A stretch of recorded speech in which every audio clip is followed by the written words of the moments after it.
Hello there. I've been looking forward to this. Well, are you ready to find out what happens with Anakin? Here's episode 3, Revenge of the Sith.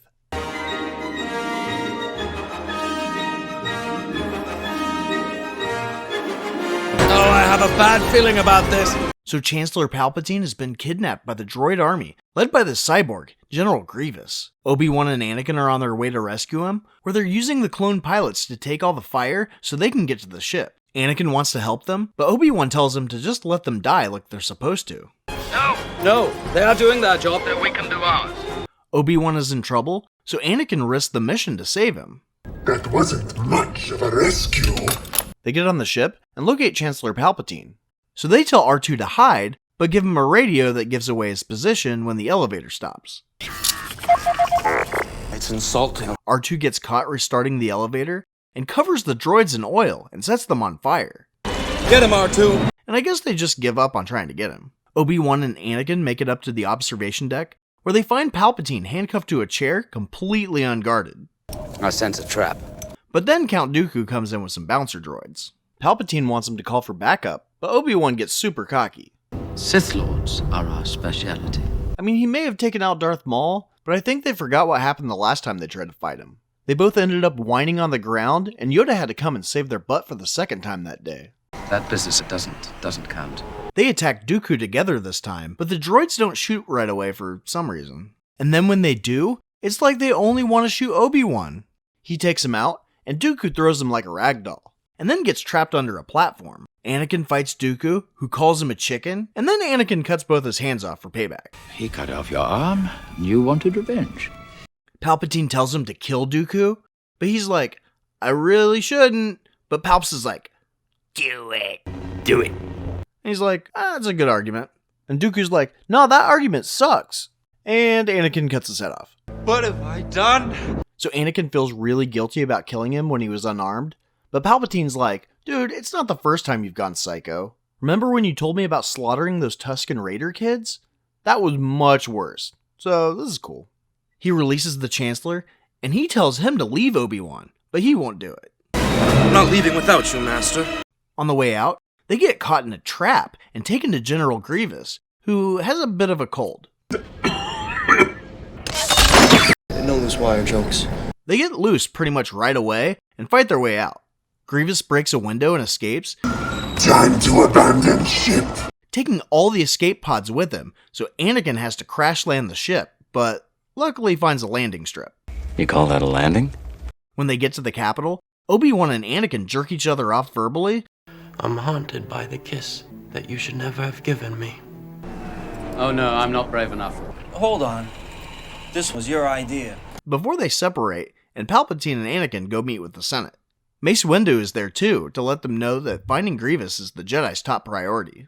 Since they're keeping their relationship a secret, Anakin runs over and kisses Padme with the Senate just a few feet away. He says he's glad the Chancellor got kidnapped because they were stationed on the Outer Rim. So no Jedi were closer? Oh, they were tons closer. They were just leaving the capital with him when they showed up. So that means that the entire Jedi Council of the most powerful Jedi decided that they were going to call these two that were light years away to come save him when they could probably see the ships from their beanbag chairs. She tells him that she's pregnant. I'm pregnant. Do you have a plan B? Too late, jump! Which I understand she would want to do in person, but he didn't know when he was coming back, so who knows how long she was going to wait. You never know. Grievous flies into this hole where he contacts Darth Sidious, who tells him to move the Separatist leaders to Mustafar. He has concerns about Dooku being killed, but Sidious tells him he thinks he already found a replacement. One far younger and more powerful. Anakin stares at Padme comb her hair as she talks about where she wants to poop out the kid. One we couldn't keep even if we wanted to. He then has a nightmare, and she wants to hear about it. He tells her that she dies in childbirth, but she's more worried that they're both going to lose their jobs if anybody finds out about the baby, so they gotta keep it quiet. We could keep it a secret. I couldn't do that. Could you, Anakin? Could you live like that?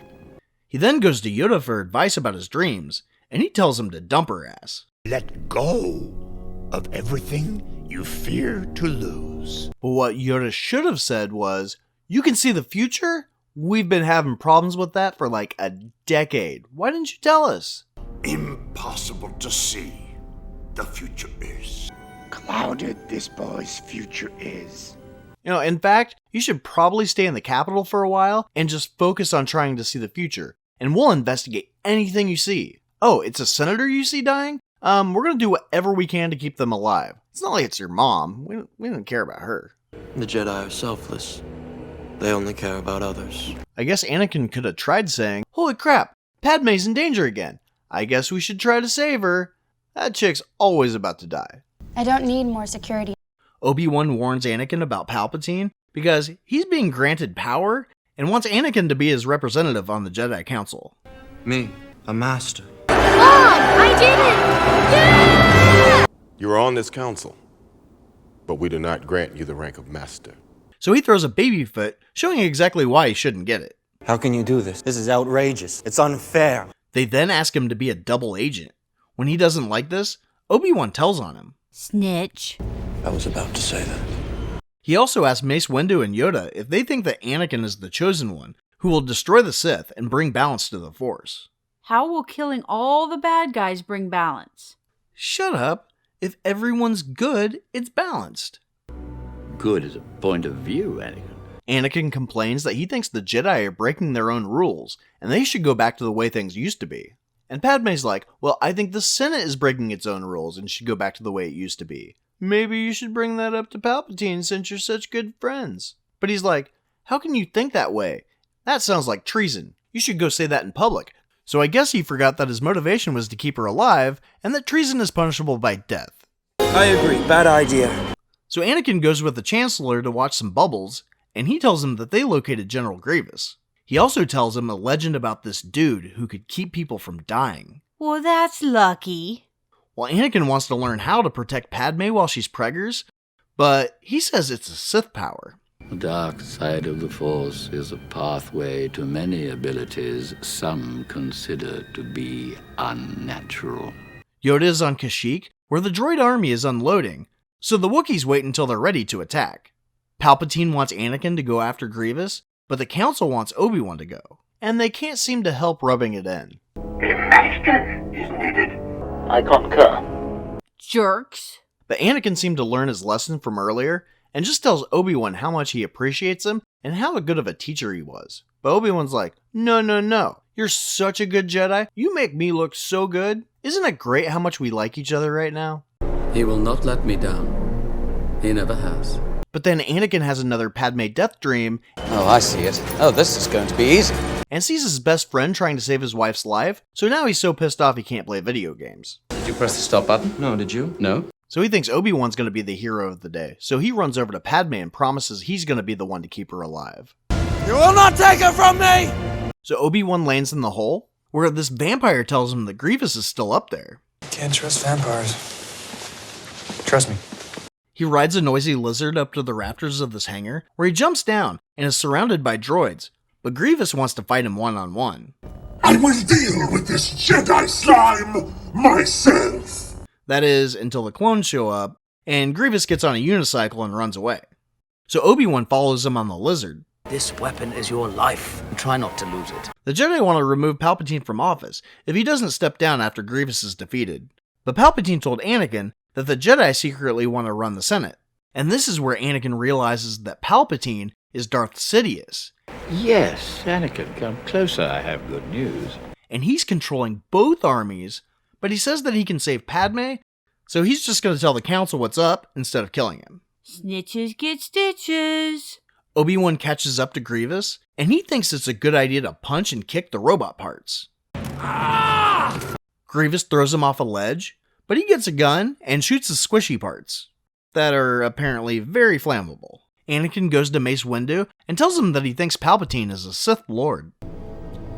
A Sith Lord? But he knows he is. Yeah, but he doesn't want him dead, so he can learn the healing spell. Anakin wants to help arrest the Chancellor, but Mace Windu's like, no, I think you'll do something stupid.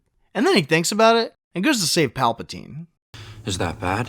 So the smartest Jedi are going to make sure that Palpatine releases his emergency power since Grievous is dead. But for some reason, they don't call as many senators as possible to tell him he's dead. and that they can have their power back. Wait a minute. How did this happen? We're smarter than this. Apparently not. They think it's a better idea to go after him in private, so he can pretend to be some poor little old man who is attacked. I'm too weak. Don't kill me. But instead of giving him the opportunity to give up the power, they walk in, lightsabers drawn, and try to arrest him. So Palpatine doesn't deny anything or try to give up his power. He just admits to everything. I am the Senate. Pulls out his lightsaber and starts to fight him. They go down like little bitches. Well, except Mace. Palpatine tries to lightning blast him, but it gets reflected back on him. He begs Anakin to save him, but all he has to do is stop shooting the lightning, and he gets real ugly looking. So Mace wants to put him out of his misery, but Anakin still needs the zombie magic, so he cuts his arm off, and Palpatine shocks him out the window. Kinda hard to jump with 1,000 volts of electricity passing through your brain, huh? Anakin dedicates himself to the dark side as long as he can save Padme. He names him Darth Vader and tells him that all the Jedi need to be destroyed, starting with the children. Well, he is under a lot of stress, I think. Obi-Wan goes and gives orders to the clones and gets his lightsaber back. And it's a good thing he just happened to talk to the right clone.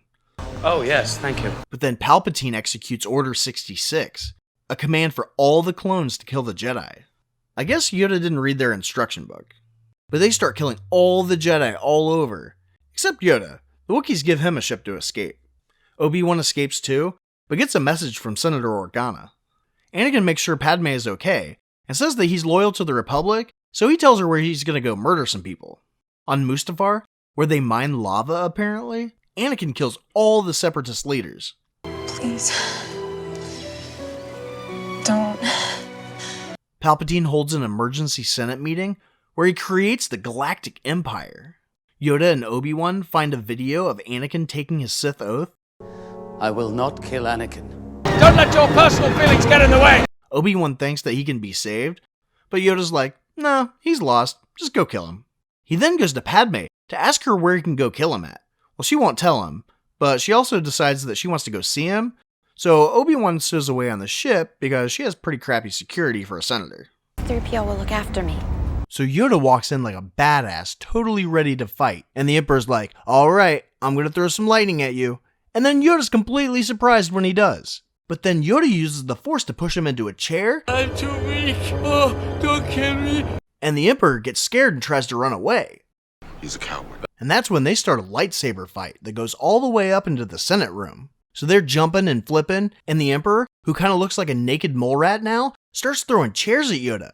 But Yoda catches one and starts spinning it, and the Emperor's like, what are you doing with that? And is totally surprised when it gets thrown back at him. So then they start using lightning on each other, but that doesn't seem to work until they blast each other off. Failed, I have. Into exile. I must go. And then Yoda decides that it's time to call Senator Organa for a ride out of there.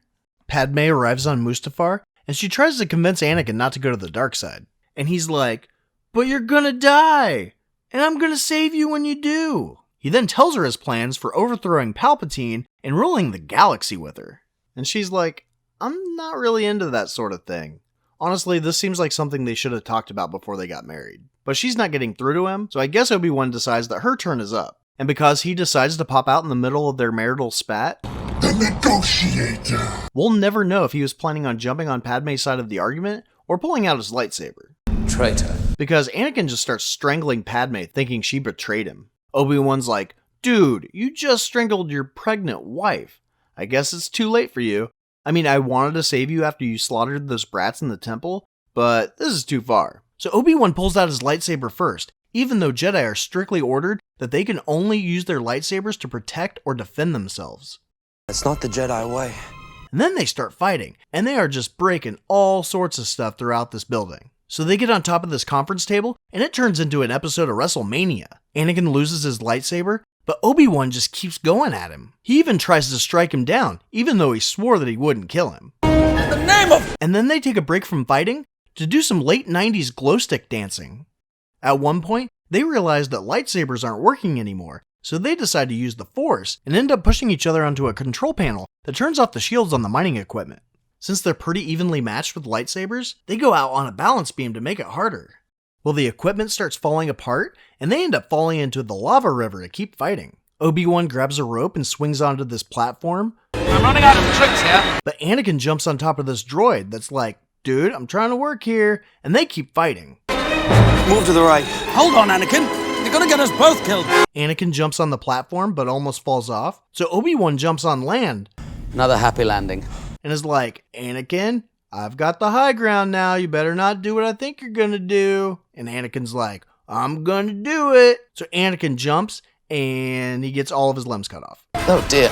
But then Anakin catches on fire, and instead of putting his friend out of his misery, he just kind of watches for a minute, picks up his lightsaber, and walks away. Goodbye, old friend. May the Force be with you. Padme is going into childbirth, but wants to die because she has nothing to live for. She has lost the will to live. But somehow she still cares enough to name her twins. Luke. Leia. But it's still easier for her to just die than to live without Anakin. Her last words are, there's still good in him. But if she really believed that, wouldn't she want to live? She could stupidly be like, hey babe, I know you beat me out of love, and I forgive you, but you need to stop trying to take over the galaxy and come home to me and the kids. You're breaking my heart. The Emperor finds Anakin and gives him a nifty cyborg suit to keep him alive, and then immediately tells him his wife's dead. You killed her. So he kills the Emperor. Huh? He said he would serve him as long as he saved Padme. If Padme's dead, he doesn't need to do what he says anymore. Life debt? It is demanded by the gods, it is. But the kids need to be separated so Darth Vader won't find them. So Senator Organa takes the girl, and Yoda suggests that the boy go live with his aunt and uncle on Tatooine. I will take the child and watch over him. Wouldn't he look for him there? Well, he doesn't know they were born. Plus... I don't like sand. It's coarse and rough and irritating, and it gets everywhere. And the Emperor has the space station he's building, so he's pretty excited about that. This is where the fun begins. Become a subscriber. Learn to use the dark side of the Force. It's over, Anakin! I can't watch anymore.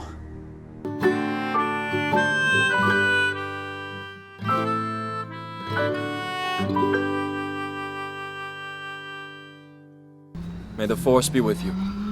May the Force be with us all.